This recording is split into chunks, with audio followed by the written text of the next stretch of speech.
Hello, everybody. This is episode 2 of the Stronghold podcast. I'm here with my buddy Chris Tang. We're here to talk about Singapore, Asian, MMA culture, nerdy shit, games, whatever we like. Chris, welcome to the podcast, buddy. Thank you. Thank you for having me, man. Cheers first. Cheers. And we are drinking, what are we drinking right now? We're drinking Glenmorangie Estar, a whiskey that pursues perfection. Ooh. Not sponsored. Whiskey, not a sponsor. Whiskey straight. I don't drink whiskey straight very often. I usually go with a little Jack and Coke. Yeah, or a little whiskey and Coke. Or we some don't have cube. ice, so we're just gonna go fucking raw. We're making it work. We just finished training. Chris did a back-to-back. We did jiu-jitsu and then we did Muay Thai right after. Yeah, it was fun. You haven't done jiu-jitsu in a while. How was it? I haven't done. Actually, it's like riding a bike, man. You don't forget that shit, man. Yeah. That's why it's so important to do it, though. Yeah. It made me miss it. I think once you get to about the blue belt level, that the training will kind of last for you. You're at the point where you're riding the bike, right? Once you've got the blue belt, you know how to stand up on the bike, and once you know how to stay upright on the bike, you won't fall off anymore. You will still maybe have some instability, but you're not just going to fucking fall over anymore. Yeah, for sure. And it's like that. Once you get the blue belt, that is enough basic grappling skill to get you through most situations if you would ever need it in your life, I think. The real blue belt level, you mean? Not that McDojo shit? No, not the Chinese black belt shit. No, like not the real blue belt shit. Blue belt. But I think even further, like purple belt. Purple belt is the tops. If you can get the purple belt, 99% of any altercations in an unarmed situation, nobody can fuck with you. Yeah, you fuck the guy up. When I started jiu-jitsu, man, like if you were a purple belt, you were like a god. Yeah. In 2007, when I started doing, it was 2005. I was 16 when I started doing jiu-jitsu. There wasn't even a single black belt in my entire state. Like back then, it was at like UFC 50. I think the first UFC I ever watched that I remember watching was like BJ Penn versus George St. Pierre, the first one, which might have been UFC 45 or 50 or something. What was that like, man? Like growing up in that kind of like where jiu-jitsu was like the Wild West, man. Yeah, I just wanted to learn it because I remember the first time I ever went to a jiu-jitsu class, right? So I did amateur wrestling from when I was 13 until I graduated high school. So that was what I started out with. And my amateur wrestling team was really big in the U.S., like top 20 in the nation. Parkersburg High School. Shout out PHS. Parkersburg High School was really famous for their sports, good tennis team, good football team, good wrestling team. And I thought I was like hot shit because I could just take people down and everything, even though I was an average wrestler at best. But I remember I had a friend over from my drama club. He came over to the house and we were just like wrestling around, and he needed some jiu-jitsu. And I was like, okay, you think you can grapple? Cool, let's fucking see. Let's see what's up. And then I remember, like, I took him down. This was in the basement of my house, right? Never done jiu-jitsu, only wrestling. I took him down, got on top of him, and he put me in a triangle. But he didn't have the ankle locked behind the knee, so it wasn't choking me. He just had his ankles crossed, one over my shoulder. But I was stuck there for like 5 minutes, and I could not get his legs off of my neck. And no matter what I'm doing, he's just like hugging my head with his legs over my shoulder, and he's squeezing his legs. And I'm like, and then I realized, what is the point of being on top just for the sake of being on top? Yep. So I'm like, okay, his shoulders are pinned down, but beyond that, what's the point of this? And then he took me into one of his classes, and it was run by a blue belt, which was the highest belt back then. And then my instructor, like maybe 6 months or a year later, got his purple belt, and that was like a fucking wizard, dude. In 2005, if you had a purple belt in America, you may as well have been Hoist Gracie. Like that's what the level was like. I mean, learning back then must have been so fucking different from today. Today you have like YouTube videos, you have like world champions posting shit all the time on Instagram, on YouTube. Back then, what was it like, man? Like learning how the hell do you learn how to fight someone back then? Well, ironically, the same guy that I learned about jiu-jitsu from was the same guy that I learned about YouTube from. So this same guy was like, dude, you should check out this website. It's called YouTube. People put their videos and shit on. And I remember him showing me, like, back then, if you put in, do you remember this was like that here? If you put in certain words in YouTube, you would get like copyrighted shit that would pop up and you could watch it. Yeah. So he would give me this, it was like cheese grater, blah, blah, blah. And then like WWE wrestling that was copyrighted that you weren't supposed to be able to watch was there under a hidden thing. Yeah, you used to hide shit under copyright shit, right? Yeah, shit was hidden. So you had to put these weird keywords in, and then you could watch the copyright shit that YouTube couldn't find. This is like 2005 YouTube. When did they launch? It was like, I have no idea. Probably around then, right? Yeah, probably 5, around then. 7? Yeah. But back then there was no content for that, so you had to go to somebody, and even then it was like a blue belt, a purple belt at best. And you did MMA right like shortly after that, or? I had my first amateur MMA fight shortly after that with zero striking, zero fucking striking. So I did jiu-jitsu for like 6 months. I got my blue belt in like 6 months because I had an amateur wrestling experience for like years before. But within 6 months, I was the same grade as the coach, which was quite weird, right? But I already had the amateur wrestling experience. So at that point, I was, like 4 years into grappling.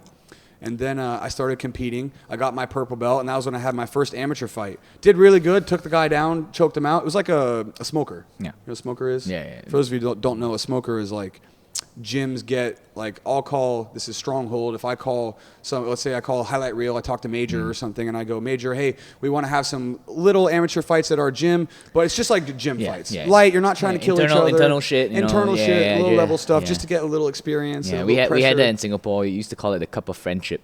Cup of friendship? No one was friends there, man. That's a misnomer. Yeah, everyone fucked each other up, man.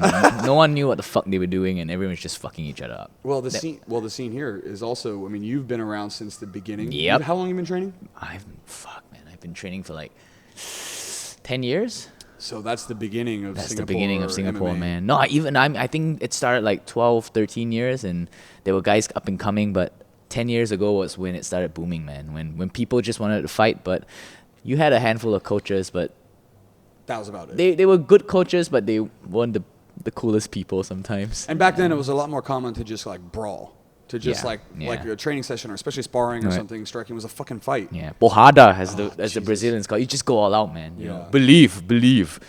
Dude, thank God the game has changed so much. Right, this is a real story about the first time I ever sparred. Yeah. Right, I was shitting my pants.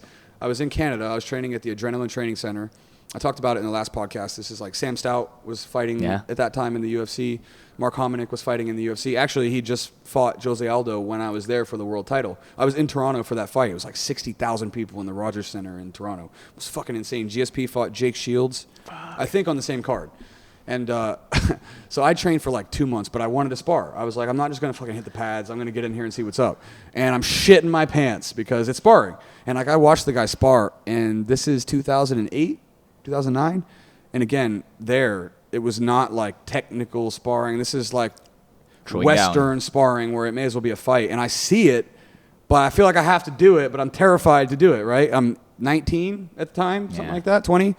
And first round ever that I go with one of the coaches. So I'm like, I feel safe, I thought. Or so I thought. I thought I would be safe, right? And he goes, okay, it's boxing only for the first round. So I'm like on the outside, I'm like kind of throwing my jab a little bit, just trying like to not freak out and just trying to not get hit. And then within 20 seconds, the coach grabs me in a tie clinch and fucking knees me in the sternum. I fall down, totally wind knocked out of me. I'm convulsing on the ground, and I'm like looking up to him, and I'm like, dude, I thought it was only boxing. And he's like, oh yeah, sorry. Just totally fucking with me. Just like hazing, first day. I'm shitting my pants. I'm terrified to do this. High school all over. Just such a dick move. Man. It's like, could you imagine in Singapore if I did that to somebody that came in off the... That's fucked up, man. That's fucked up. And then I was like terrified to spar like after that. And then I had to go and do like 5 more rounds of that shit.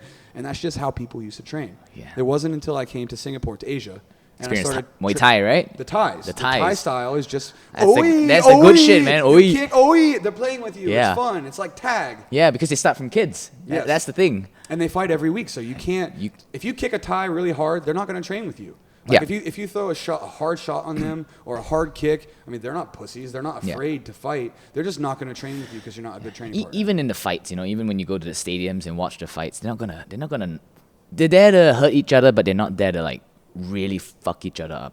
Because they're all fighting 2 weeks later. They know, it's just to make a living. And I think that really changes things. Like in the West, maybe you guys, it's a machismo thing. But in Thailand, it's just to feed yourself for the 2 weeks. Yeah. And then I think that changes everything, man. Dynamics and everything. And it's also, I mean, all of the Thai trainers talk about the falangs when they train. Yeah. Right? They're all trying to win the sparring. They're all trying to win. Yeah. And they're like, they're just playing with you. Like the Thai boys, they're just they kick you, they make a loud noise. Oi, they're smiling, they're just they're not mocking you, right? That's the one thing that I think a lot of Westerners don't get. Like when a Thai guy goes in and he oi, they think it's like I'm mocking you because you're farang, but actually it's just a game, man. Yeah, it's a game. It's a game. Even in the fight, even with their 200 fights, it's still a game. Yeah. And I think that's what makes Muay Thai like beautiful. Yeah, me too. Yeah. It's a lot more about the technique, and a lot of that too is the gambling.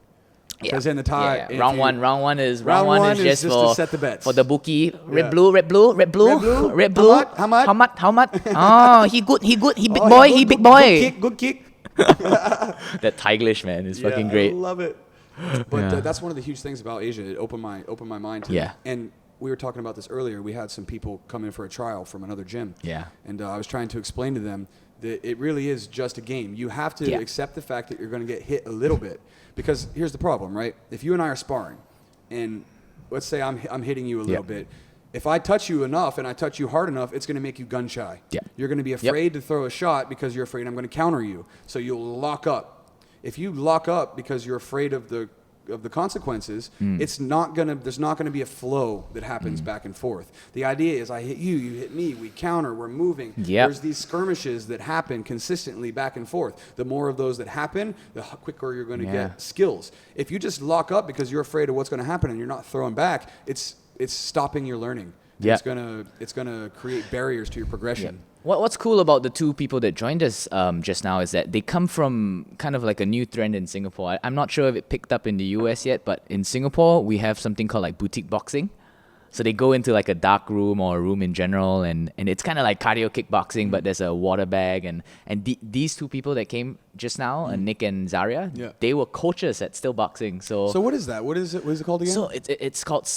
I mean, their gym is called Still Boxing. There's a few places, Uppercut, Still Boxing, Crew Box and everything. But what it is, it's like a tiny little room. And then there's one guy with, imagine those like cardio, like cycling stuff. It's He's got he got a thing little on. mic and he's like telling everyone to, come on guys, let's hit the bag hard, let this combination. And they do that. And to be fair to them, I mean, I do see like really crisp technique. It's more fitness rather than like hardcore martial arts. Though, Yeah, right? it is fitness, but you see good technique from the coaches on the bag. Because they know enough to. They know, but bag don't hit back, man. Yeah, bag don't hit back. Bag don't hit back, man. Bag don't hit back. Bag don't hit back. And a lot of them are sparring for the first couple of times, and you can see, like you said before, when you spar, it's good to spar from the start, man. If you take like 1 year to spar, it doesn't matter how much bag work you did. Yeah. The bag don't fucking hit back. Yes. The first time that you spar, it doesn't matter. I have seen some, as we call them, pad warriors. Pad warriors. I've seen a lot of pad warriors. A pad warrior is just somebody. I mean, you look at them hit the pads, and they could fight in Lumpini. Yeah. Right. I mean, Yeah. their kicks have power. Their punches, they know how to pivot. They know how to turn. And then when you put them in sparring, because they've never done sport, maybe they've done the pad work for years. One hit. One punch, and they're turning away. They're flinching. They're giving a flank. They're giving an angle because they're just not used to that. But that's the whole game. That's what you're training for. You gotta accept the fact that you're gonna get fucked up. That's the most important. You're fighting. Well, you're in a loosely. fight. Loosely. You're gonna get hit. You're gonna shouldn't get hit. Fucked up. You're gonna get fucked. Yeah, you're But gonna get hit. You have to accept the fact that you're going to get hit. Yeah. And if you try to not get hit, it's just going to slow down. It's like jiu-jitsu, right? Yeah. If you go to jiu-jitsu and you're like, I'm just going to be in a defensive shell. I'm going to keep my elbows gonna in. stay in I'm close just guard gonna and stay chill, in like right? a ball the Yeah. whole time, and I'm just going to defend those submissions. Well, maybe you won't get tapped out, but if you don't risk a little bit, if you aren't willing to put yourself out of position to try something, you're not going to learn as quickly. Yeah, and I think that's an ego thing. I mean, that's why It's totally an ego thing. at every gym, it's like it's cheesy and shit, but it's like leave your ego at the front door, right? Like, but people don't realize how big that is, like how big a part of martial arts that is, especially in a gym where there's active sparring. I think people just don't like to lose, especially in Singapore. Well, I do a very different path for Muay Thai sparring because I believe in the jiu-jitsu training modality above all else. I think jiu-jitsu, Brazilian jiu-jitsu, has figured out the best training method for growth, and that is you warm up, you drill, you drill whatever technique, you learn the technique, you drill it a lot, and at the end of class, every day you have sparring. Yep, and you see striking coaches that they today realizing that, like, look at Barry Robinson, he's realizing that it's all about drilling, man. If you drill and drill and drill and drill, what makes striking different from jiu-jitsu, man? It's just that striking, we tend to go like machismo, we want to go in and throw down, but if you train it like jiu-jitsu, you're just going to get so much better, so much faster. And the sparring every day. That's what sparring makes every day, that's what makes jiu-jitsu the most efficient martial art. Is like you are going against a live opponent every single day. There's no time for, there's no forms, there's no katas. You're not, if you're only hitting the bag, you're just wasting your time. You drill so there's a system that you go through, right? The first thing is jargon. when you first start doing jiu-jitsu or martial arts, you have to learn the phrasing. Yep. What's the guard? What's the sound? Yep. Side control. What's the mount? Okay, once you get all of that down, you learn the basic positions and techniques. Okay, once you get all of that down, now you're drilling. The point of the drilling is the muscle memory. You drill until you get the muscle memory. Once you get the muscle memory, you stop thinking about what you're doing, and your body will just start reacting. Yep. And once you get to that point, you have infinite techniques that you can apply Yep. that same system to, and over a long period of time, that will make you an excellent martial artist. Yep. And I don't care if you're doing Muay Thai, if you're doing boxing, if you're doing whatever, that the training modality that jiu-jitsu brought into the martial arts community, I think is universally the best because it consists of the most important things, which are drilling and sparring every day. Yep, I agree. And I can see it in some of your new students, man. Like, look at Sam. He's only Sam, been... shout out. Shout out to What's Xiang, his- Sam. I was getting ready to say, what's his Chinese name? Yeah, 'Cause for I only found Singaporeans, out- he's Wei Xiang. But for the For more white Western people, white, he's Sam. He's for Sam. Angmo For like me. Angmo motherfuckers, he's Sam. Right. It's such a terrible white person name. Yeah, Sam. he's like- to feel the need to call himself Sam. I know. Just tell me your name. It was like I used to be a teacher at the Korean International School in Singapore, and I would be looking at this bowl-cutted Korean kid that's like 15 years old, and I'd be like, "What's his name?" And he's like, "John." And I'm like, "Your name's not fucking John." hello, my name's Stanley. Yeah. Hello. It's like most likely your name is like Park Jung-hee or whatever It's Korean fine. name. It's like, just tell me Yeah. your actual name. I'm not gonna call you John. Like, don't do that for me. Like, just tell me what your actual name is, and I'll call you that. But Sam has, Sam, he's improved so much faster than most of the normal people who go through the same old routine of like just the boring stuff with no sparring. You know, you hit the bag for 1 year, hit the pads for half a year, and then you go sparring. But he's been sparring since day one, and he's picked it up like that, man. When he first came in, he couldn't even skip. He didn't even know how to jump rope. Yep. And then now he can jump rope. He spars. He hits the pads. Yeah. And this is the other thing about the sparring. It's the most fun. Why would you train years of Muay Thai and not spar? It gets you coming back. Like, Yes. Who the fuck wants to hit a bag for 1.5 hours? I know. No, fuck, man. It's so boring, dude. It's like jiu-jitsu, right? What gets you... There's two schools of thought, right? One is the first time you tap somebody out. That will give you the itch. The second one is the first time you get tapped out. Yep. That will get you the itch because in one context, you're like, finally, I got this person. I've been training for however many months, and for the first time, I made somebody tap out. Like I got a simulated kill. Awesome, Yep. right? Kill count 1, right? But if you are the person that's getting tapped out, you can have two reactions, right? One is you will want to leave because it will bruise your ego. And the second one is you'll be like, that guy just tapped me out. What did I do? Yep. Why did he get my neck? I Yep. cannot let this motherfucker get my neck again. Yep. And then that will just eat at you and eat at you and eat at you, and that will bring you back. Yeah. And it's the same thing for Muay Thai. If you're not getting hit, you don't have to get hit hard. But if you don't get hit and you're like, wait, what was I doing that guy just punched me in the face? Yep. I need to think about that and then correct it. Sparring is the most self-correcting way of learning how to fight. Hands down. Look at TJ, man. TJ comes in day in and day out to get beaten up, and he tells me he loves it already. I'm like, wait till you tap someone out, man. Yeah. Wait till you fucking tap. He's starting to get there. He's starting to be able to get some arm I bars. I see it, man. And he's lost a lot of weight. He's one of those guys that I wish we don't have a scale in the gym. We're going to get one, but he's one of those guys that I wish we had done like a before and after. I think you should start now. I mean, I know, they're you're still totally they're still not at the state where they're fighting fit. But if you take it now and you do it like 2 months down the road, I'm just not it'll really. be good for them, man. It'll be good for for sure. them, yeah. I just don't really think about the weight so much as a metric more than I Yeah. do seeing the technique and the consistency. But it's important for people, especially if that's your fitness goal. I was a fat boy too, man. I was 130 kilograms. Yeah, when I met you- how much was that in pounds, man? Dude, 130 kilograms. You were 130 you didn't kg? meet me when I was 100. Fuck, dude, I didn't know you were that heavy. I used to play rugby, and my one role was to take the ball and run. Just fucking run straight. Just a bulldozer. And I could run fast for a fatty. You're athletic, dude. I could You're run athletic. fast for a fat fuck. By the way, man. Chris, if you don't know, he can do a full split. I mean, he's got a question mark kick where he can go right to the gut, wrap it right around the head. It's because I was fat, man. That doesn't make sense. I just split my fucking weight with the weight, bro. Dude, I don't know. Yeah, You're no. really flexible. Yeah. Since you came back from Australia, actually, when you came back from Australia, you were quite heavy. Yeah, What did you weigh then? dude, I think up to this year March, I was still close to 100, man. And then I realized that like down the road, I want to go back to competing. I want to go back to not just competing in jiu-jitsu because that's what I used to do, but competing in Muay Thai. I want to fight at the lighter weight class because that's where all the killers are. Man. What do you weigh now? I'm about 75. I you're want about my to weight. compete about low 70s or high 60s. I mean, I think your weight now is you're just about at the homeostasis weight, right? Yep. You're the natural, like you're just eating right most of the Moving time. well. I move well now, everything, but I still want to cut more, man, because if I want to fight in Singapore, or I want to get into my first amateur fight, I want to fight the good guys. Yeah, man. you're gonna be ready for that soon. Yeah. Because you've been doing it for so long. Yeah. You took the right path to have an amateur fight. Like, don't train for 6 months and have an amateur fight. Don't pretend. This is one of these things that drives me fucking crazy is about the internet, right? Like, do you ever see any of these like BuzzFeed videos, or it's like, I trained MMA for 3 months and then had a fight, or I trained like UFC fighter for 1 month. Spoiler: he got fucked. By the way, Everybody he got fucked. Dude. No, he didn't know jiu-jitsu. He didn't know jiu-jitsu. The guy he got who was choked out in like the 1 guy minute. who was coaching him was just like, well, he tried his best. Yeah. Oh, And fuck, I'm man. like, Why no, would, this guy could have got brain damage. What are you doing? could have died, man. It's not a fucking joke. It's not a game. I mean, Yes. when we spar in the gym, it's a game. But I mean, that's why we always say, right? Like, we're chill when it's not. It's just normal training. But when it's competition mode, it's when you're gonna train for a fight. That's different shit, man.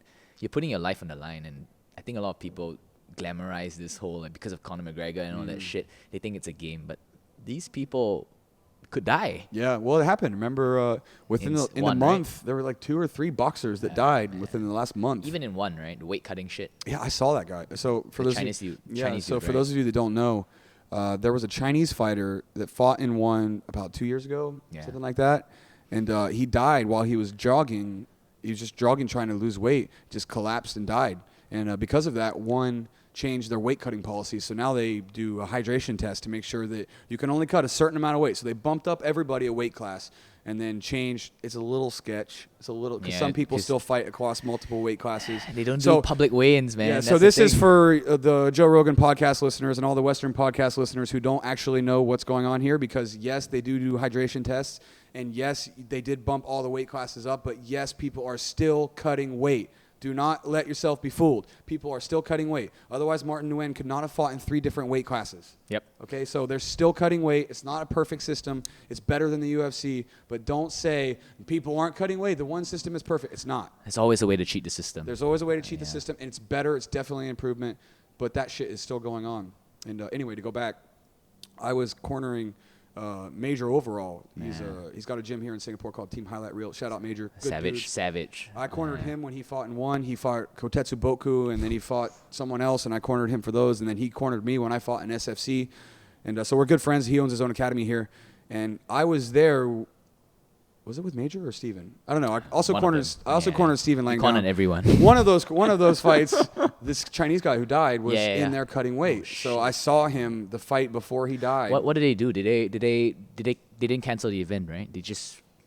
Well, I mean, I think their response to it was to change the weight cutting procedures. Yeah. But I saw that guy. He was like 21, 22 years old, really young. This was the same fight card where Ben Askren fought Sapo. Yeah. Because I remember. Fuck. Dude, I have a really funny story about this. So for that those fight, man. So for those of you that think Ben Askren is just putting on a gig, that guy talks shit all the fucking time. So Sapo and Ben Askren had the first fight, and Sapo was beating the shit out of him, Yeah, right? he was. In the first round, he judo through him, was just pounding on him. It was one of Ben's toughest first rounds ever. Till the eye poke, right? Yeah, but and there was an eye poke. But Ben started to come on. Sapo was getting tired. Ben was starting to come on. The tide looked like it was shifting. But then there was an eye poke, and the fight got rescheduled. And in the second fight, Sapo didn't make weight. And I'm telling you what, Sapo came in fucking dead, right? I mean, he's dragging ass to the scale, trying to make weight. And we're all sitting in this back area, including this Chinese fighter who died. All of us are sitting in the back room because it's like Matt Hume is there, Chatri's there. All of the people are sitting there for the weigh-in. And the whole fight card and all the coaches are in there. And Ben Askren is sitting there talking so much shit to Sapo while he's like dying trying to step on the scale. Like Sapo's like this, getting up. And then Ben Askren's sitting in the back. He's like, Matt, what's he weigh? Hey, I know he's fat. I know he's overweight. Hey, how much does this guy weigh? While Sapo's like, ugh. He's sitting there talking shit to him while he's still stepping on the scale. Part of the game, though, right? I mean, dude, he is part like of the that game, though, right? all the time. And everybody's laughing. This is the hilarious part, right? Sapo's fucking dying on the scale, and Ben Askren's talking shit to him, and everybody around is laughing at this dude while he's trying to step up on the scale. Like, you kind of feel bad because he's fucking in misery trying to cut the weight, not making weight, and he's getting embarrassed by this dude who's talking shit, and all of the 50 people in the back are sitting there laughing at the dude. But that's the other thing about one, right? Like you think, they always publicize honor and respect for their opponents. It's not that. I mean, it is that, but they just don't show the trash talking. Yeah. Right. There's that gamesmanship is still there. His for honor in respect for your opponent. do not respect. Always respect opponent. Well, one of the things that's interesting about, like, if you watch Singapore MMA, is that the crowd is very quiet. It's very similar to Japan. Yep. Right? Like, if there's a sweep, even if there's a leg kick, if there's a little amount of action, like, it's dead silent followed by this, like, cheer and then dead silence. Yeah. Like, you can hear the corners screaming, like, from Yep, the yep, top yep. row of watching, if you're in the Singapore Indoor Stadium trying to watch the And fights. then a white guy says, punch his dick.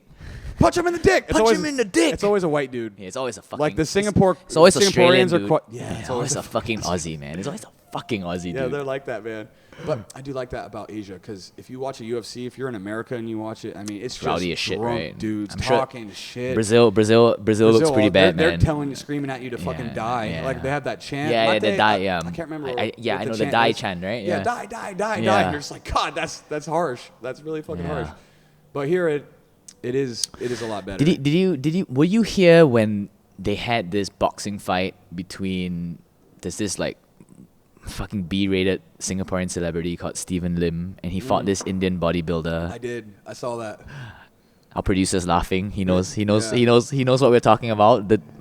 Tell the story. It's not funny. So kinda funny. yeah, but the guy died, man. It's not funny. It's not. It's not fucking funny. It's dark. It's dark. I mean, and okay, funny. so this was the time when 1FC was getting big. So this organization called Muse, they own a nightclub, they own a Muay Thai gym. It's the fucking weirdest arrangement ever. I know a few Muay Thai fighters there, but they decided to hold an event, and the main fight was this B-rated weird dude called Stephen Lim. He was on Singapore Idol. He failed his audition and shit. He's like a YouTube celebrity, kind of, right? Or like a social media celebrity is a fucking loose word to Yeah. use. He's a fucking weirdo, but I mean, he's a smart dude. He knows how to sell himself in a weird fucking way. But anyway, he fought this Indian bodybuilder. He was supposed to fight another ex-Singapore Idol dude, and that fell through because some insurance shit. But anyway, the bodybuilder stepped up. They got into a fight, and the Indian dude just looked bad, even though he was an ex-boxer, whatever the fuck that means in Singapore. It means You know, nothing. Everyone has boxed in Singapore. Yeah. You know, you hit a bag, everyone says they're a boxer. But they fought, and then the Indian dude looked bad. You know, he just looked sick. He looked tired, and This is the problem with bodybuilding, right? You don't have the endurance to go like that. and you don't know what shit they're on before that. I mean, to be fair to them, I mean, it's their sport. And you're swinging haymakers for like a minute, and then you gas out, and then you're getting beat up. It's Yep. just a getting disaster. punched in the face while you're tired already is never a good recipe. With all that bulk Yep. that needs oxygen, and if you Anyway, can't get it, the dude passed away, unfortunately, that's sad. and fuck. I mean, that's the thing we were talking about. Like, people think it's a game. It's not a fucking no. game. I make jokes earlier, but it's not a Yeah, it's fucking not a game. fucking It's really game, it's man. not funny because this is why you don't play fighting. It's this classic don't play adage. fighting, You don't yeah. play fighting. You get in there, you never know. I mean, you could get a head kick, Yeah. and you just talk funny. You could. I mean, it's just infinite amount of things that can go wrong. Yeah. And if you're not properly trained, like we're going back to this BuzzFeed shit. Yeah, It's that like was- it's not the move. You got to dedicate yourself to this shit, or you're gonna get hurt. You know, the most true part of that whole video was his friends going, "What the fuck is this guy doing?" Yeah. Like, And at the end, they're like, "Oh, he's a warrior. He's this." No, he's a fucking idiot. Like, fucking moron, Yeah. dude. The guy is a fucking idiot. you got to be. A degree of respect, sure. You step into the ring, man in the arena, whatever. I Shit, mean, but it takes balls to do that for sure. but it's not smart. It's not smart. It's not smart. Don't do that, man. Don't fight for 6 months. Don't train for 6 months and then. And think you can fight. And he I mean, he was an inspiration in the sense that he lost weight before that. You know, he got fit and everything. But why make the jump so quick? You know, Yeah, it's just you're not enough. telling. You know, the thing is, maybe okay, it's a story of courage and shit. But you're teaching people the wrong thing. Yeah. Okay, everybody. On that note, we're gonna have to take a quick break. We'll be right back. Thank you so much for listening. Okay, everybody, we're back. Took a little water break. Took a little pee break because we're drinking Piss whiskey. break. We broke the seal. We broke the seal. Like That's the amateurs. problem. Like That's the fucking- problem is when you break the fucking seal. amateurs. It's- Shall we say noobs because we're fucking nerds Is as well? this true? I heard that breaking the seal is not a real thing. But then I Who also think about it. If you are just consuming, let's say you're drinking beer. If I drink 2 or 3 pints, You never drink that much water ever. Yeah. So if you just drink that much, is it just naturally cycling through, or does it in fact stimulate the kidneys and the bladder? If you and do then it have with hot liquor, it'll be the same, man. I know. You never It's need true. to pee until you need to pee. You know what I mean? Like Yeah. don't be a fucking And it's scrub. true. The first time you do it, it's like every 5 minutes you're going Every to the 5 bathroom. minutes, yeah. Especially in the club is the worst fucking thing. Yeah. Can you guys hear that shit in the background? Yes, there's the Indian bar next. Not racist. It's an actual Indian bar. Yeah. Okay, don't judge me for saying that. Yeah. No yellow privilege here. You know, I'm Chinese. You know, I can't say some stuff. But you know what? That's what makes Singapore cool. You know, And I'm white, and white people can't be racist. yeah, Everybody knows that. we're both white privilege, yellow privilege. You know, we're both the privileged bunch. But on a serious note, I think stuff like this, you know, opposite Stronghold as an Indian live band bar, and I think that's fucking amazing. That's Yep. fucking cool. That's what makes Singapore cool, right?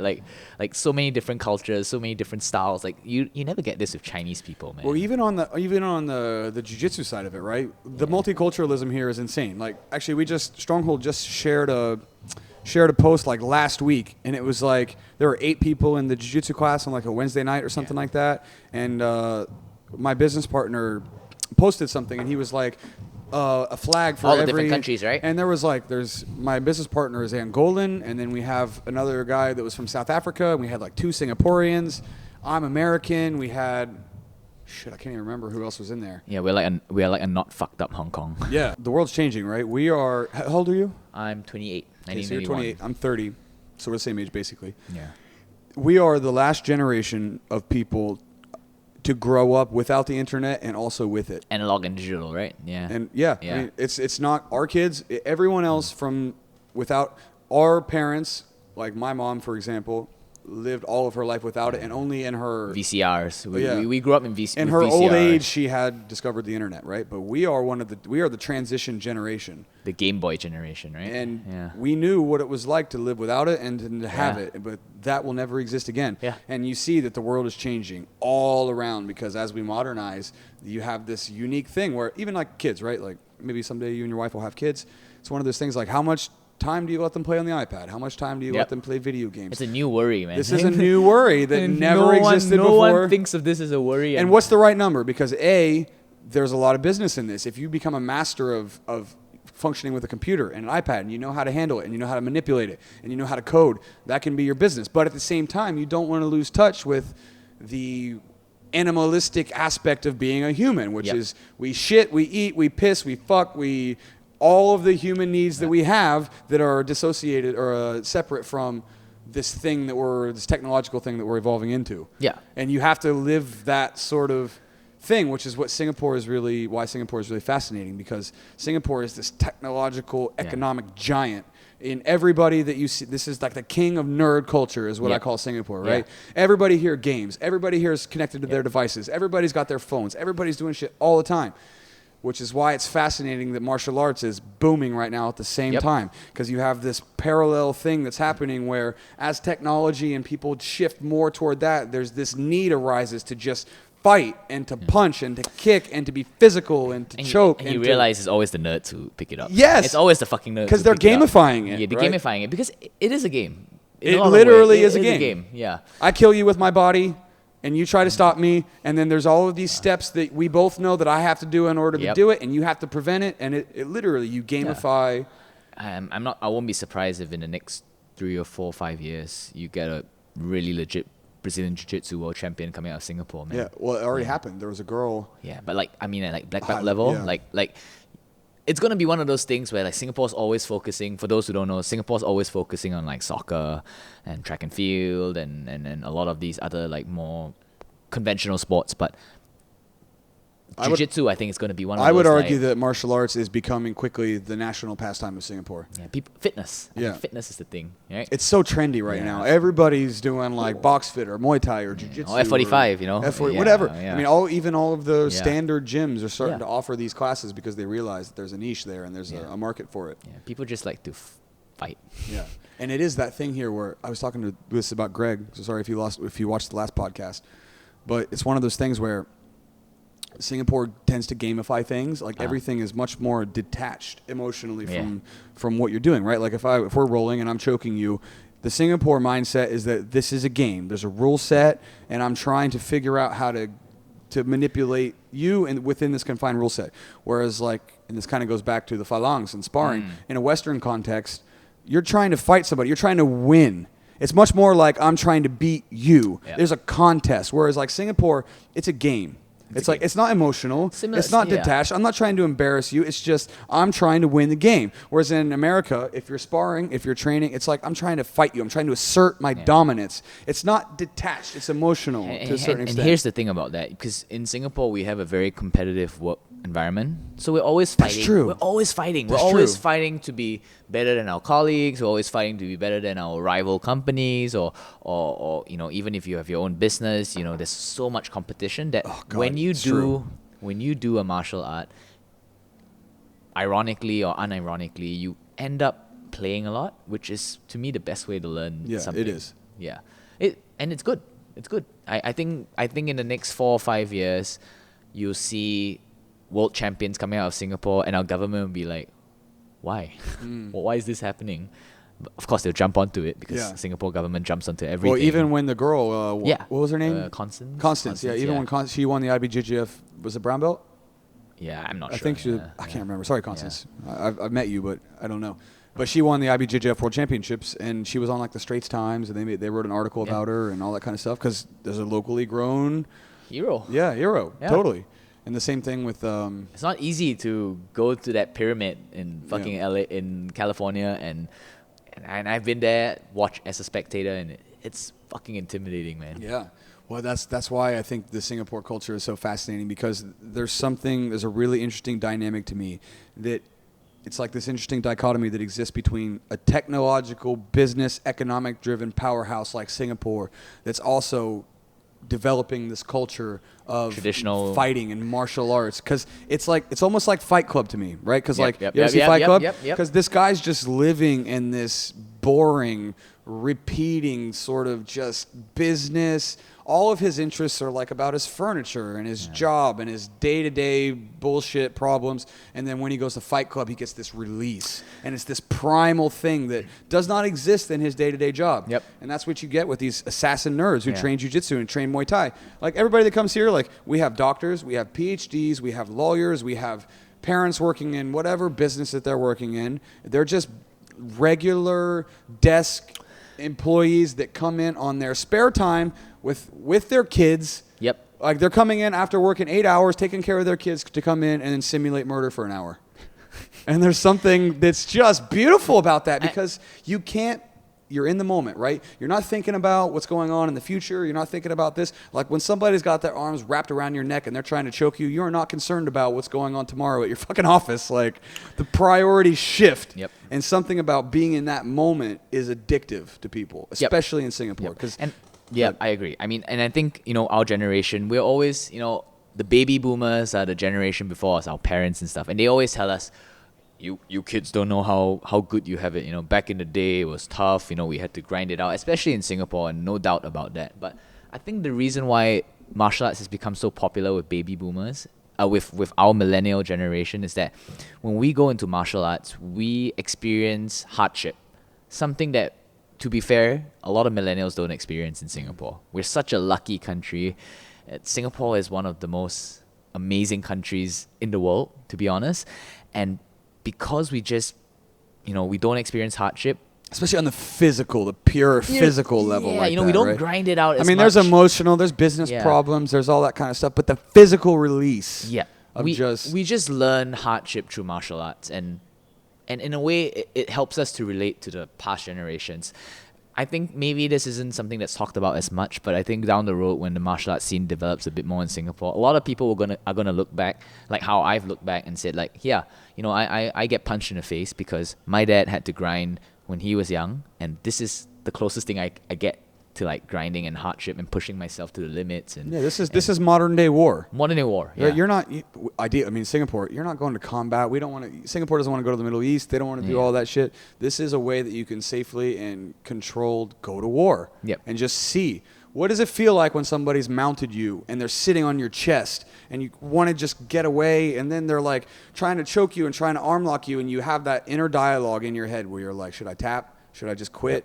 Do I work through this? Am I going to be a bitch? You have that inner monologue with your inner bitch, inner where bitch. you're like, how's this going to play out? What do I do? Should I quit? No, I can't quit, but I want to quit. This sucks so bad. Fuck you. Yeah, Fuck and then you you. see what you're made of Fuck me. in that moment. Fuck you, fuck me. Yes. I'm just gonna be someone I'm not today. And you know what? Yeah. When you start, you might tap. You might give up at that point. Yeah. But if you keep coming back and you keep doing it again, your inner bitch will get quieter and quieter and quieter. That's what I tell all my friends. Like, you know, you want to relate to your parents, you do martial arts. You can relate to your parents that way. Yeah. Yeah, because that struggle. The struggle, yeah? The struggle what is they the went same. through is totally Yeah. different than what the modern day struggles are. Yeah. Even when we talk about like the internet and stuff, like Yeah. the convenience that you have today. If you don't seek out discomfort, you're probably not going to deal with it much in your life. It's not And the you same, need but it's that. similar, right? Yeah. It's similar, yeah. Because most people aren't actively looking for discomfort. Yeah. But if you don't look for it, nowadays you might not How do you find it. grow? How And the you fuck don't do you want to be grow? the person that doesn't know how to deal with an uncomfortable situation. Like, you want to have that. To be a man or a woman in a modern day society, you need to understand how to deal with hardship. Yep. And nothing teaches you better than martial Getting arts. punched in the face. All right, guys. One more break. We'll be back soon. Cheers. Okay, and we're back for the last section of the Stronghold podcast. We were talking at the break about something that I want to talk about a lot because I've experienced it so much, is toxic martial arts culture. And it exists in every martial art. It exists in Muay Thai and in Jiu-Jitsu and in traditional martial arts like Taekwondo and Karate. And there's just so many of these things, these bad habits you see at schools that can just destroy them or destroy the people inside them. And Chris, I think you've seen it as well too. Yeah, man. And we were talking about the Chinese guy, right? Like the Chinese guy who went around and beat up like traditional Chinese martial arts dudes. And Yeah, this is the guy that went viral for.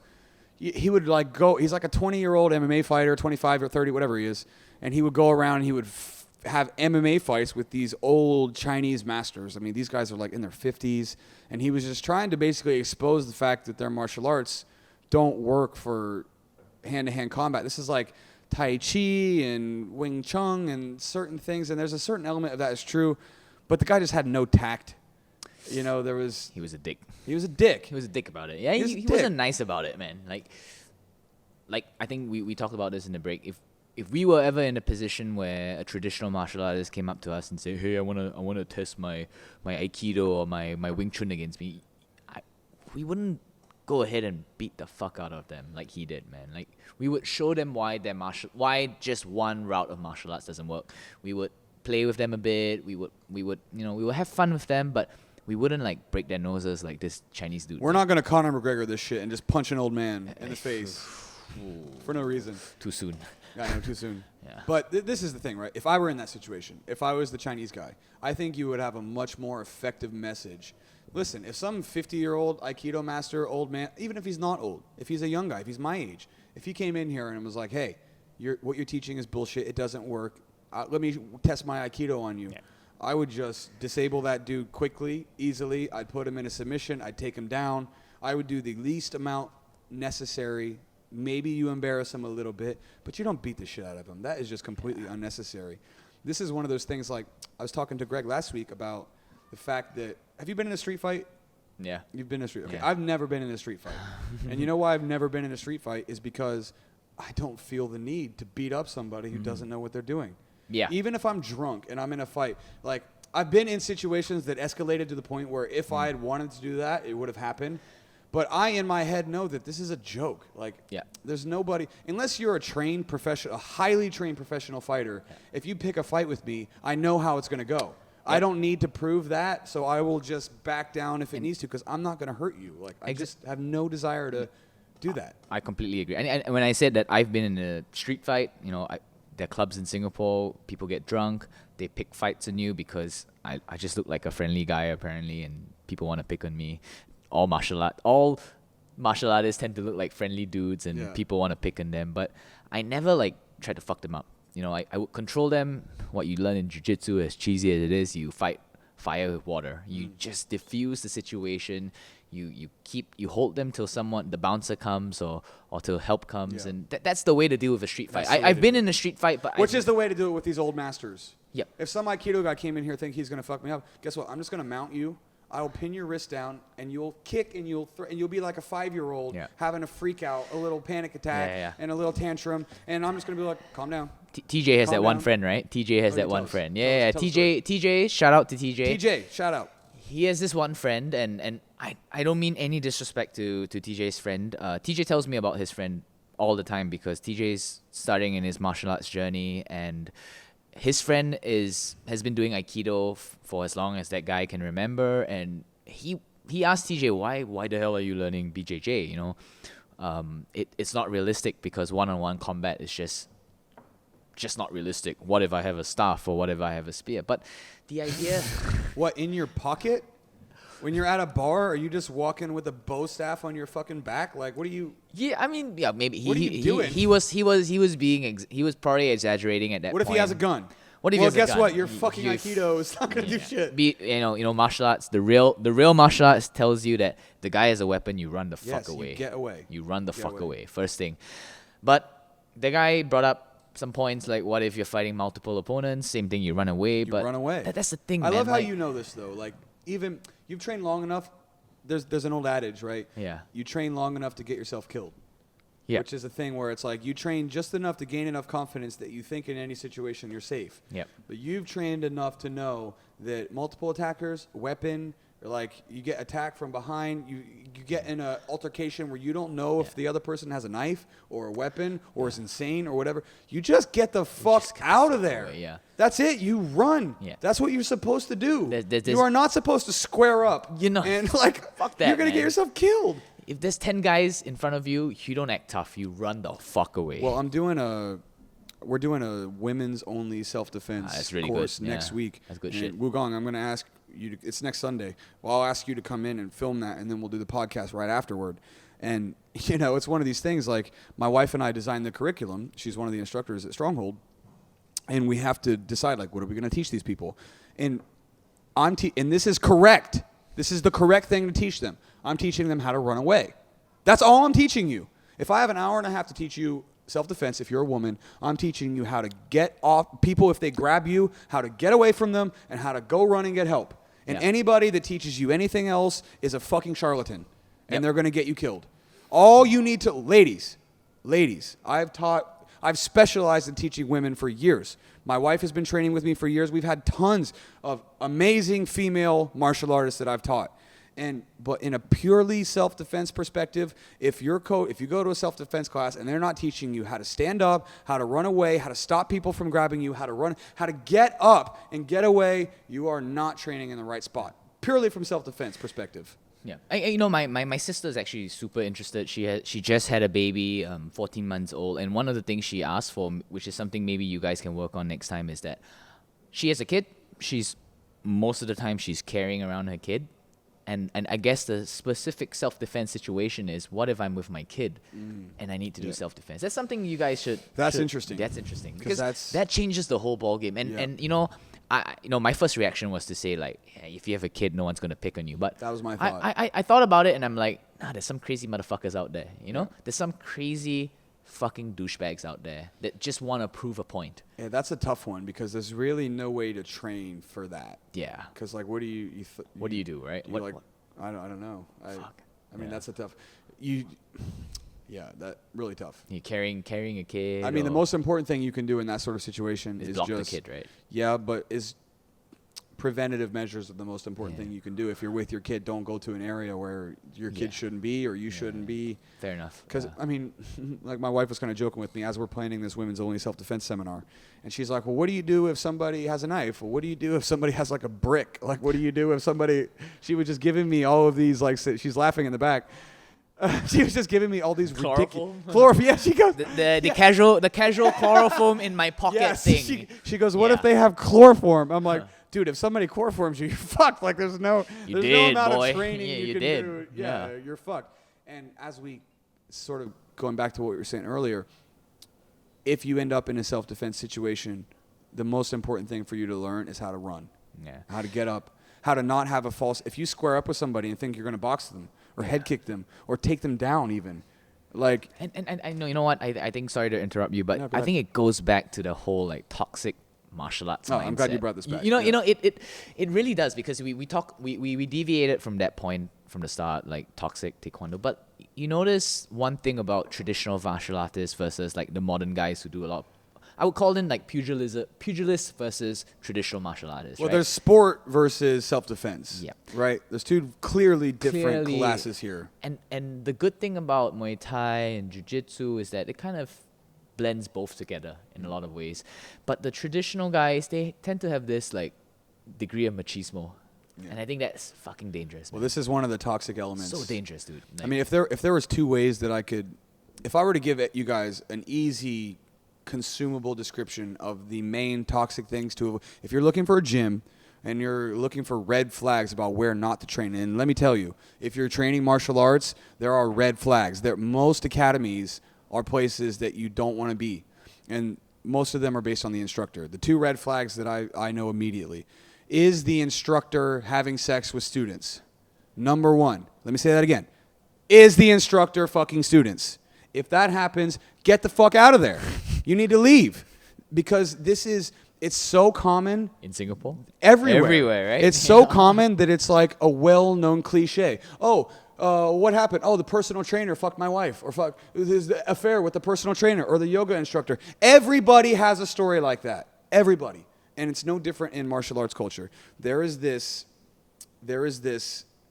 hierarchy that exists when you're in the gym, right? And there are these power dynamics that exist between the alpha and the students. Yep. And if you're a martial arts instructor, that can easily go to your head. Power corrupts. Power corrupts, Yeah. exactly. And if you're at a gym where you've heard rumors of this, you need to leave, because this shit is universal. It's everywhere. Yep. And these power dynamics that exist specifically between the men and the women that train is one of the most toxic elements. It sucks, that man. exists. I think a lot of us who have been in this long enough have experienced it. Everybody knows someone Man. after a couple years of training. And it sucks. It fucking sucks. Yeah. It fucking sucks to be just a student who's trying to learn, who's trying to get better, Yeah. and then you just see this fucking favoritism. You Yeah. see like, oh, man, And not only that, not even the favoritism, but like, listen, I think if Stronghold becomes a huge gym and we get branches everywhere, I'm like, my rule set will be, if you're an instructor, you get one.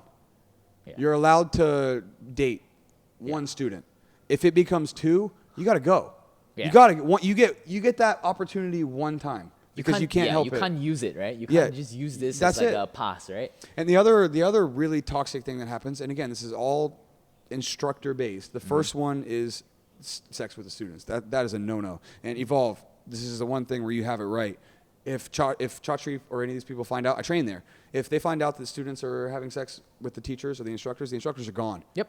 And that is the way good. it should be. It's good That is, ethics. yes, it's good ethics. Principle. Because you can't have that permeating your You're a culture. at fucking your martial gym. artist. Fucking Yes. act like it, And right? there are power dynamics there that you cannot take advantage of. Yeah. And the other really big problem that you'll see is sort of favoritism to the instructor. In other words, the instructor is like a god.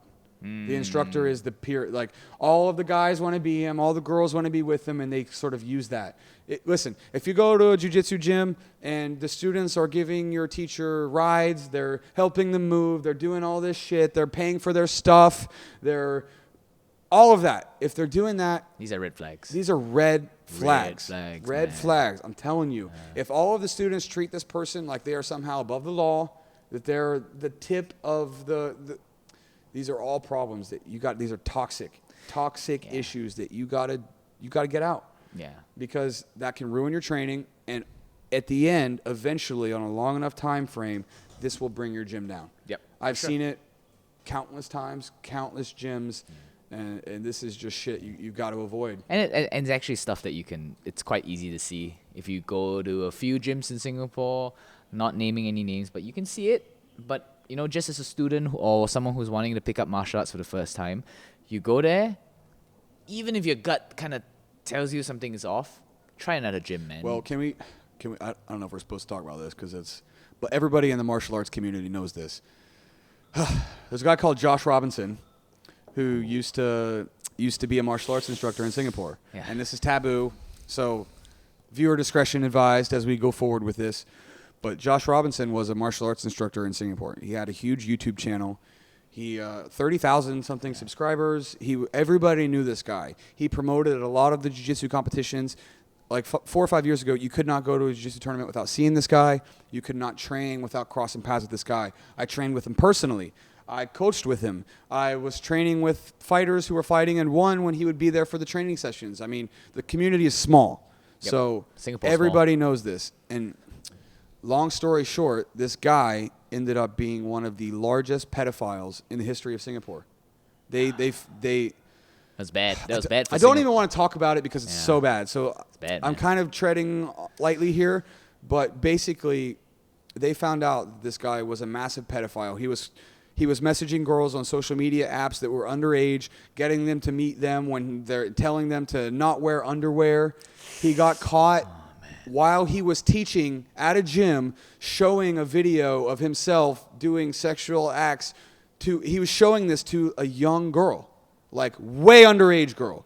And this guy ended up going to jail for years. Not as long as he should have, but he ended up going to jail for like 4 or something years. The biggest pedophile ring digital, like they confiscated his hard drive, fucking terrible. thousands of images, meetups with multiple people. I mean, this shit was bad. And it went all over the news. Man. It went viral. Everybody heard about it. He abused everyone's trust. Everyone. Yeah. And parents, and that's the thing, right? Like, it's one thing to abuse your students' trust. He did this. The video that I'm talking about, apparently, you can look this up. It's all, Singapore released all this information, so I'm not, it's not rumors, right? The guy went to jail. But the story was that he showed a video of himself doing like sexual acts to a small girl of a dad that he was training. Yep. He was training the dad, and then he went to the side. That and came showed out in the newspaper, right? This was in the newspaper. This was in the newspaper itself. I mean, this is just insane, fucked up shit. And you start to get an idea of how the power dynamics can go. How it can corrupt you. How it can corrupt you. Fuck you up, right? And this was a guy that everybody knew. Everybody trained with him. People respected him. I mean, And he's one of these guys that honestly got off a bit lightly. Yeah. A bit lightly. 4 years, I think, was his sentence. And I don't know if he's still, what his situation is. But, I mean, this was big news. And it's a very clear indicator of what it's like when this culture just runs amok. Yep. And I think that's why it's so important to keep it in check, you know? That's why it's good not to support the gyms that you feel like they're red flags. A lot of people feel like, oh, maybe that's just how martial arts is supposed to be. But no, listen to your fucking gut. If it feels dodgy, if it feels off, just don't fucking train there. Don't support shit like that. Well, one of the key elements to this gym, to Stronghold, is that my wife and I run it together. Yep. So, again, I said earlier that I pride myself on making an environment that's conducive to women to train because I believe it's some of the most important thing you can do is to train women. Because if there's a lot of women in your gym, that's immediately an indicator that things are good, that things are safe. Yep. And when my wife is teaching classes, and when my wife is, as soon as a girl comes in, I'm like, train with my wife immediately. Because one, it means she's there, so you don't have to worry about me, right? Like, it's a self-run gym. It's a husband and wife-owned gym. Yep. So, like, if people come in, this is my wife. She's right here, right away. The barriers go down because you don't have to worry. Yeah. And the second thing is there's a high-level female that's here that's training with you also. So straight away, there's a positive environment. You can bring your kids here. My wife is here. You can bring your girlfriend here. Yeah. My wife is here. This is a safe environment for you to train because right away you can see this is a husband and wife run thing. So straight away, that's a level of safety that you won't get necessarily at other places. Yeah, having Charmaine here is fucking amazing because every time you, like, even I bring new people here, you know, even like we were talking about the still boxing instructors or any because boxing, martial arts getting more popular in Singapore, but in the boutique kind of cardio way. But when they want to make the transition, and a lot of them are females, it's good to have someone like Charmaine because not all of them will be comfortable with sparring with dudes all the time, especially if they want to do jiu-jitsu, man. It's sweaty fucking It's another one of those dudes, things that's a weird dynamic. There's an underlying strange dynamic. You got to get used to it first, right? A dude rolling with a chick and choking her. Especially in Asia. Especially in Asia. For sure, there's I mean, you don't feel it when you're, because it's just like fun. We're having fun. We're laughing. You get it if you get it, you get it. In the underlying, in the subtext, there's a weird this is this power dynamic, right? It permeates deeply. It's deeply ingrained. And if you're at a good gym, you don't feel it, but it's there. Ultimately, they're coming here to learn self-defense, but then it's ironic that a guy is learning the same moves that could counter her self-defense in a lot of ways. But that's why it's so good to have someone like Charmaine, who's like a savage purple belt who can fuck a lot of guys up. It gives Well, they girls do. confidence, If right? we get a bro dude, I used to do this in clinch all the time because Malaysia's a bit more intense sometimes than Singapore. And there would be times where we would dojo storm you. We would get the bros, right? The bros that would come in, a lot of teenagers, like as you would, right? Yeah. Late teens, early 20s, guys full of piss and vinegar that want to fucking fight, right? Yeah. And if they come in with that attitude, I'm like, okay, cool, spar with my wife. Yeah. Because immediately they're going to be humbled. They don't understand that, like, listen, if you get tapped out by a 50 kg girl, you quickly will reassess your values as a human being and as a man, right? Maybe you should learn this shit, right? Exactly, and that's exactly the point. If she taps you out, two things are going to happen. One, you're never going to come back, or two, you're going to be like, I got to learn this. Yeah. Because if she can do it, then it's not about brute strength. It's not about physicality. It's pure technique. And it goes back to what we were saying. If you want to learn this shit, you got to leave your fucking ego at the door. Yeah. No coach is going to teach you this shit if you're a fucking douchebag. And that's going to lead me into another toxic cultural point of training martial arts. If, I'm looking at the camera directly, if you go to a gym, jiu-jitsu gyms in particular, and the coach does not roll anymore, you're training at a bad gym. If the coach is overweight, if he's given up, if he doesn't train with the students anymore, this is a red flag that you need to leave because a couple of things can happen. One, they're afraid of being tapped out, which can happen when you get higher level students, right? Yeah. Like if you're a black belt and you're teaching brown belts and you get tapped out by your brown belts, you don't want that to happen in front of your students because it's embarrassing. So if you're at a gym and your coach is getting massively overweight and he quits training and he quits rolling and he gets higher and higher on his pedestal talking about, oh, here's another toxic culture thing. If your instructor preaches, whether it's about religion, whether it's about any dogma that they put on you, or whether it's about this is how you should act, this is what you should do, this is how, if they give you any of that shit, this is what you should believe, this is what you think. If they sit there on the mat and they give you their philosophy on life, you probably need to move on. So Luke, are there any gyms like that in Singapore? Many gyms. And if you're at a gym where the instructors think that their martial arts is the religion and that this is the ultimate system, probably need to find another place to train. You know, that going back to Joe Rogan's podcast, he brought on John Jock Machado, red belt, fucking savage. The guy doesn't need to do anything for people to respect him anymore, but the guy still trains like he was still competing. Yeah. And because for him it's a lifestyle. And he said it, right? You're in a Brazilian accent, you a martial artist, porra. Why you no train, porra? Why you fat, porra? Right? And you know, comedy aside, but it's true. Like, why would anyone want to learn from me if I was overweight or if I just wasn't training anymore, wasn't sparring anymore, wasn't keeping up to date? The game changes, man. Yes, that's one of the things, right? Yeah. Like Bruce Lee said it best, right? You know, people who learn Jeet Kune Do doesn't make sense. You know, you're learning in that fucking singular path. But Bruce Lee's philosophy was all about evolving and getting better and keeping what is good, discarding what is bad. Yeah. And that's the ultimate thing, right? That's the thing. The cross-training appeal is huge. Yeah. You need to train. Nowadays, you have to train. I mean, this is the thing about my gym, right? Like, so I'm a brown belt. I've been a brown belt for like 6 years. I'm a 4-stripe brown belt. My entire system that I teach here is based on MMA. Yep. Like, if you want to go to a gi specific, if you want to get trained by, like, Italo, one of my old coaches, right? He's a master in the gi. Savage. Jake Amazing. McKenzie, you should train with him. Master in the gi. Both savages. Like, they are specialists. So good. I'm never going to get to that level of specialism when it comes purely to jiu-jitsu because I can't, because I'm doing Muay Thai 3 hours a day, or I'm doing striking, or I do also no gi, or I'm doing heel hooks, and they don't want to do that kind of stuff because they're specific to the gi. There's a level of mastery that you get by practicing one discipline exclusively. Yeah. It's the same thing with the Thais. If you're doing Muay Thai and you go to the Thais, there's a level of mastery that they're going to get that you're not going to get if you cross-train. If you split your time between striking and grappling, you have to accept the fact that there's a certain level you cannot reach by doing that. Plain and simple. Watch MMA, right? Yeah. People complain, boxers complain level of striking isn't good in MMA. Grapplers complain that level of grappling isn't good in MMA. But they don't realize that putting two of them together is not fucking easy, man. Which is why I foster my program in a purely martial arts context. I've got I used to work at a gym called Trifecta here, and it was basically divided into two camps. Yep. These were the Muay Thai people, and these were the Jiu-Jitsu people. And these were taught by Brazilians, and these were taught by Thais. And they would very rarely cross. I was the only one. Never. One of the only ones. Yeah, They would do both. You were the only one. And I was campaigning that, like, no, Yeah. it's not about that. It's about martial arts. Martial arts as a whole. It's not about this discipline or this discipline. Because, okay, cool, you do Muay Thai. What do you do if you get taken down? Can you even sprawl? Because if you can't sprawl, you're fucked. Same thing with jiu-jitsu. Cool, you want to play guard? You want to play guard on top while someone's punching you in the face? You think it's the same? You're crazy.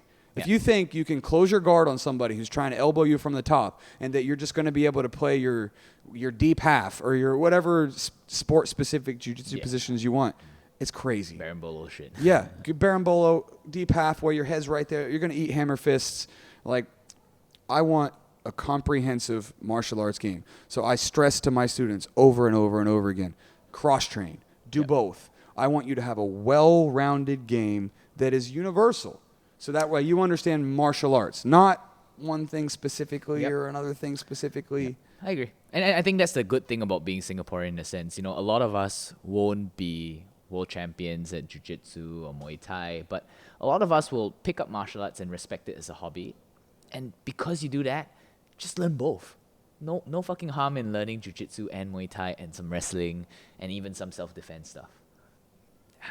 A lot of Singaporeans still think like, if I learn Muay Thai, I always have to listen to Thais. I cannot do Jiu-Jitsu because it's disrespectful. But any coach that tells you that it's disrespectful to cross-train is a fucking idiot. Yeah.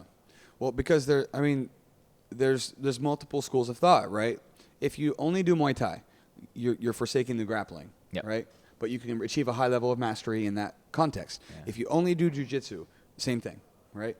If you cross-train, you sacrifice a certain amount of specificity that you get by being a jack of all trades, right? So you sort of have to decide what school that you want to. No matter what, you're sacrificing something, right?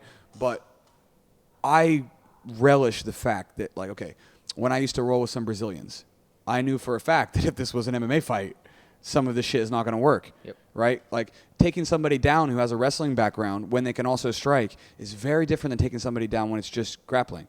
And the same thing, when I would spar with the Thais, I'm like, yeah, but if I took you down, this is a different game. And I relish that. I love that fact that I can manipulate the situation because my wrestling is my base. That was the first thing I ever did, was wrestling. So there's a certain amount that, unless you're high level, I can control where the fight takes place, whether you're Thai or Brazilian. And I love that because I'm not going to beat a Thai who's had 300 fights. And I'm not going to beat a Brazilian Jiu-Jitsu black belt who's been doing it in Brazil since they were 5 years old, that's got world championships and multiple tournaments that they won in Brazil. I'm not going to do that. But if this is MMA, there's a wild card now. I may not win. I might get caught in a submission or I might get head kicked by a Thai. But there's a certain level of the in-between. There's a variable now that makes things scramble, interesting. Everything in between. And you see this all the time in MMA, right? You see it all the time with multiple people, and you see that when you increase the complexity, there's nuance and there's variables that exist that don't exist in the traditional martial arts. Okay, so I'm getting a note from my producer that we are going to have to wrap this motherfucker up. Oh, we keep talking. Okay, we're going to keep talking then. So we can keep going? How much longer? Okay, let's keep on going because I didn't want to wrap it up there. I'm rolling. Well, what do you think about that? Because you cross-trained, you're a blue belt in jiu-jitsu. You've been doing Muay Thai for 10 years. Look, I maybe I'll tell you my sporting background. I started with rugby at the age of primary 2. That's like year 2 in whatever American way. That's kind of like 9 years old. 9 years old. My dad put me in rugby because I was being a little bitch and wanted to join chess club. Hey, he was like, nothing wrong. Nothing wrong with chess club. How dare you, Chris? There's nothing wrong with chess, I was a little bitch who was scared of dirt. So my dad was like, very Singaporean. I think I need to make my boy toughen him up a little bit.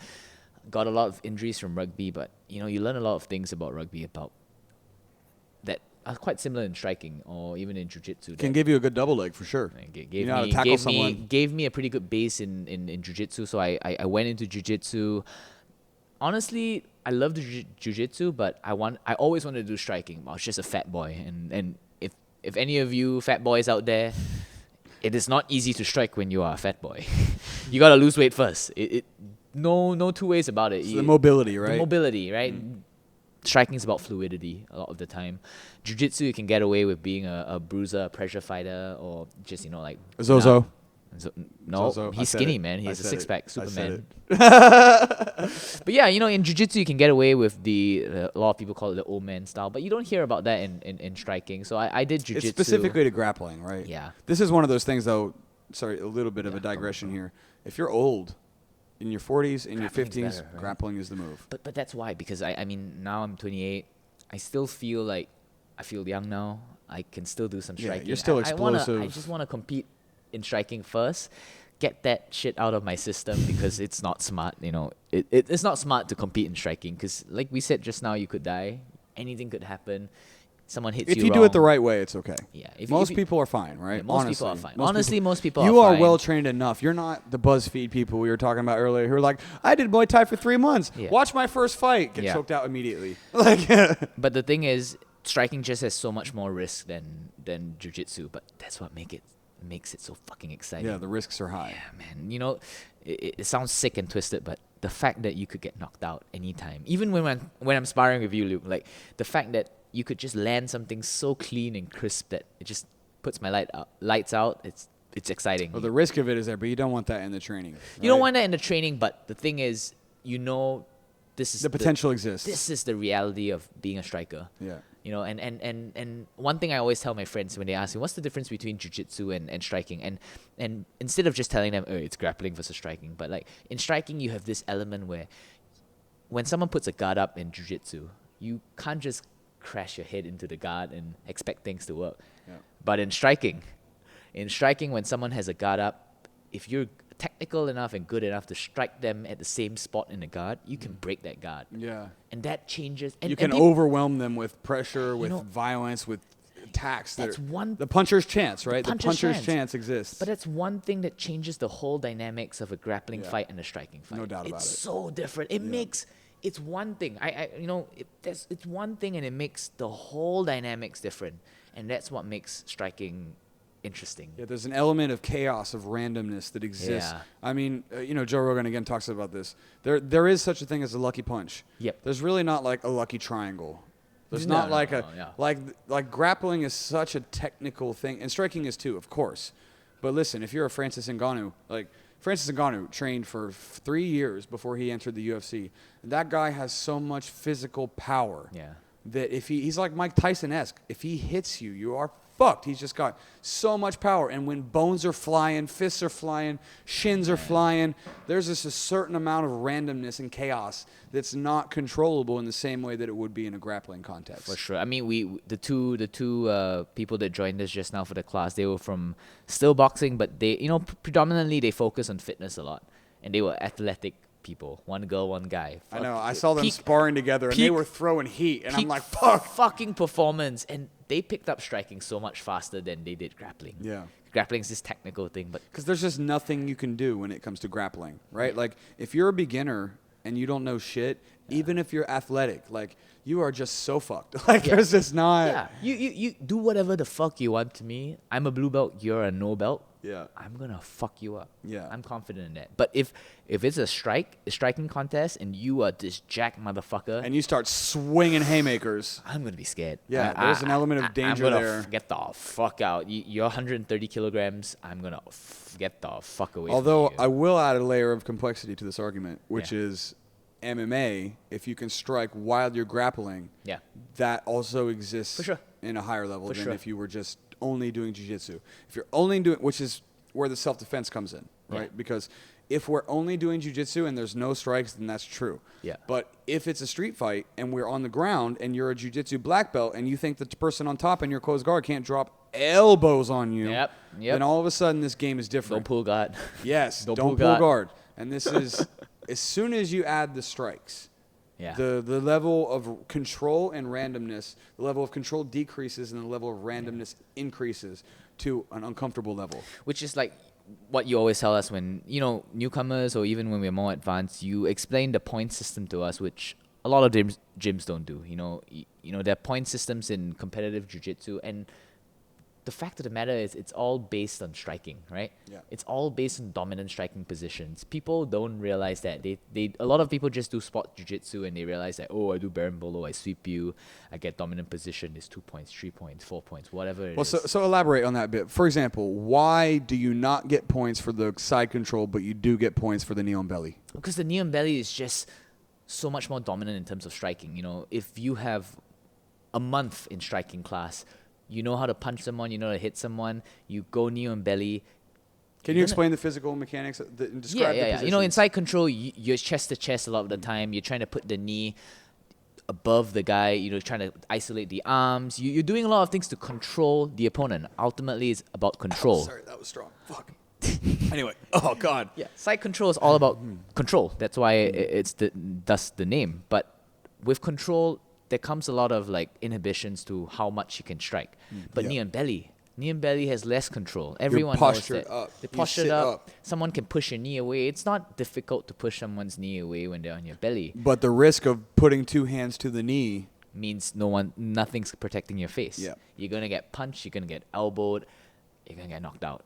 Especially if you've only done jiu-jitsu without striking, you're gonna think that this is the knee and belly escape. I just put my two hands on the dude's knee and I push and I invert. But if you don't do it fast and explosively, the guy's gonna with the right timing. With the right timing, the guy's gonna elbow the fuck out of Yeah. you. Even someone who has no martial arts training, someone who's maybe a gangster who's just You just get bum tackled in a street fight and someone ends up on top of you in that sort of position. Yeah, and that's again going back to, in a lot of ways, modern jiu-jitsu has that toxic martial arts mentality that jiu-jitsu is the best. It's the king. But you know what? A lot of jiu-jitsu these days, a lot of jiu-jitsu classes don't teach the element of defending against strikes. Which I teach it day one. Yeah, always. You do, yeah. Even today, we had two absolute beginners, never took a jiu-jitsu class. I explain what the guard is, how to pass it, what your job is on top, how the scoring system, like you said, takes effect, and why it's so important. That, like day one, I explain, okay, if I'm on my back and my feet are on your hips, if you try to punch me in the face, I can push you with my legs. Yep. Right? If I'm flat on my back and Chris tries to punch me and my legs are facing him, I can push him away with my legs. If he tries to hit me in the head, I can just push with my feet. As soon as you pass the legs, you lose that. Yep.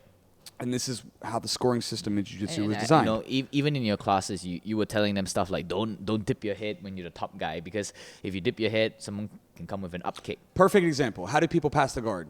Yeah, standing up, two hands on the shin, head down. Yeah, Toriando style, whatever the fuck that is. But guess what? If you drop your chin and you're low when you're trying to pass the guard, in a real fight, you're getting punted in the face. Yeah, someone's gonna knock the shit. Yes, or kick you in the balls, or kick you in the kneecaps, or whatever. And these are very important elements. This is why if I get a beginner, the first drill I do is you're on your back, other person standing on their feet on the hips. You try to slap somebody in the head. And when I reach up and try to slap you, if I'm on top, you push away with your legs. Just so you understand how important the guard is and what the function of your legs are in a grappling context. Yeah. Right?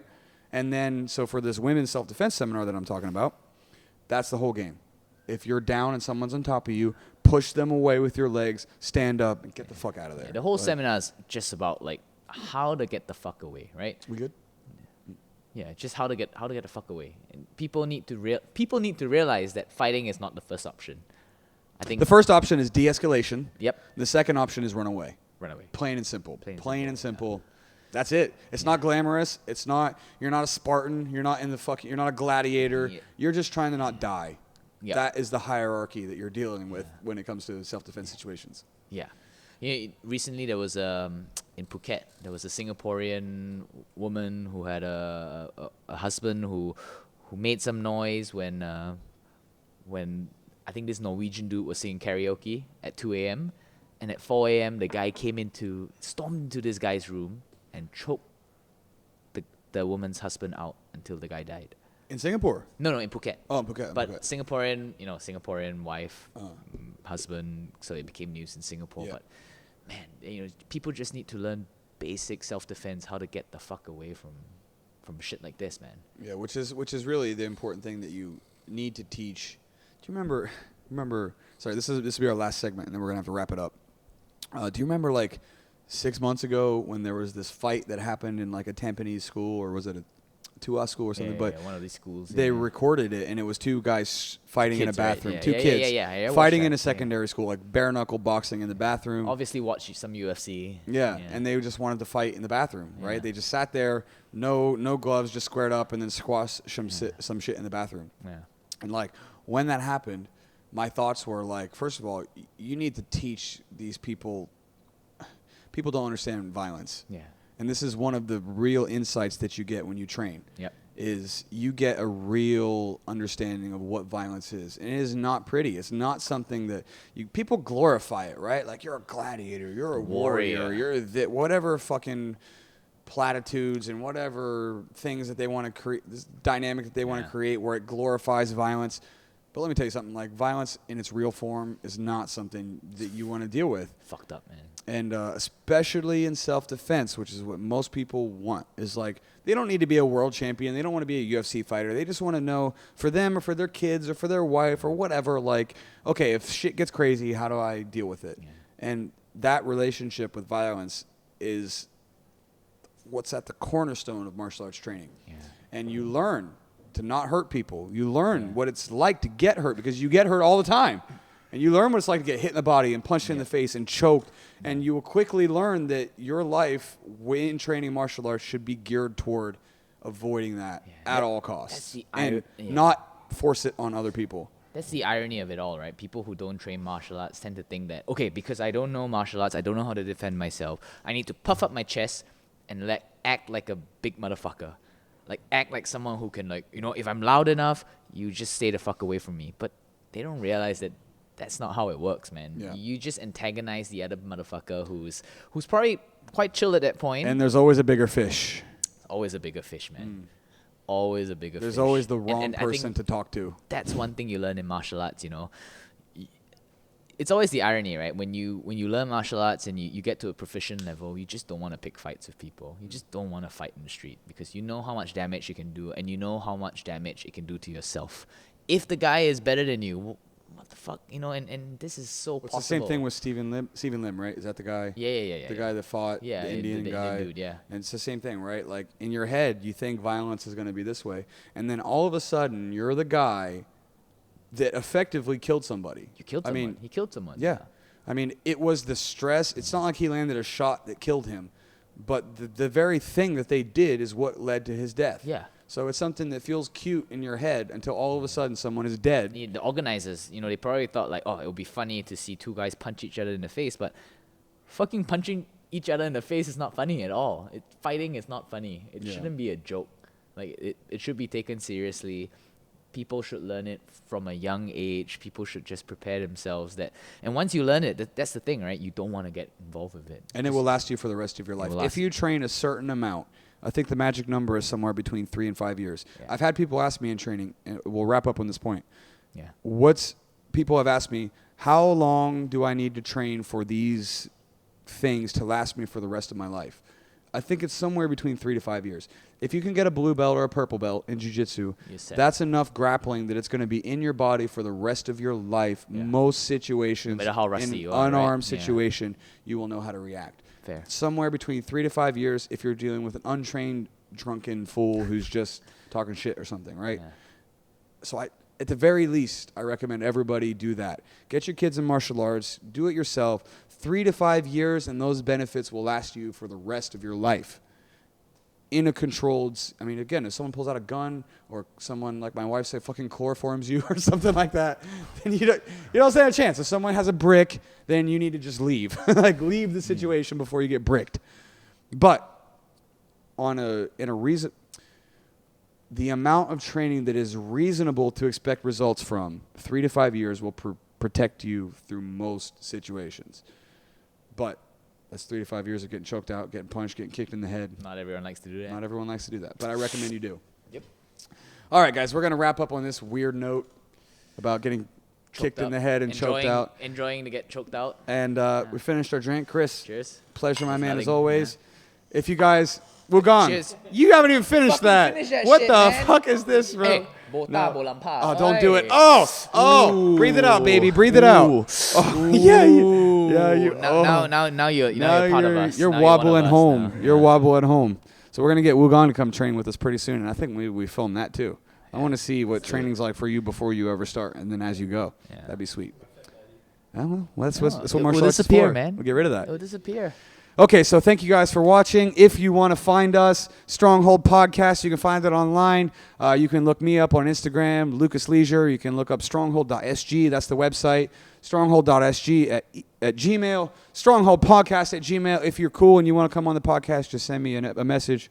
Chris? Don't look me up, man. Don't Fuck off. look him up. Yeah, just get the fuck away from me. But thanks for training, man. Pleasure as always. Always. Okay, cheers, guys. Thank you. See ya.